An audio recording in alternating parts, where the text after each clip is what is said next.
درود به همه. امروز یک گشت و گذار داریم به تنگ حنا. هوا هم خنکه. وقتی میای به طبیعت و که جای اینا اینجا نیست.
سبز شدن رو تنه نخل وسط آب.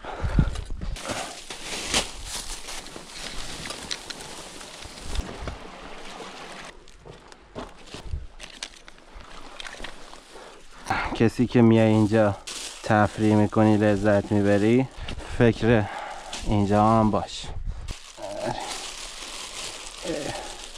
برو برو برو برو تو آب، برو تو آب. گل سرسبد پوشک بچه یه داره تجزیه میشه. ته سیگاری که میندازی آسیبی که میزنه به پرنده است. ای وای. برگشت یک کیسه پر شد. آی بارانی خوبی؟ کجا تشریف میبری؟ باغ. مواظب خود باش.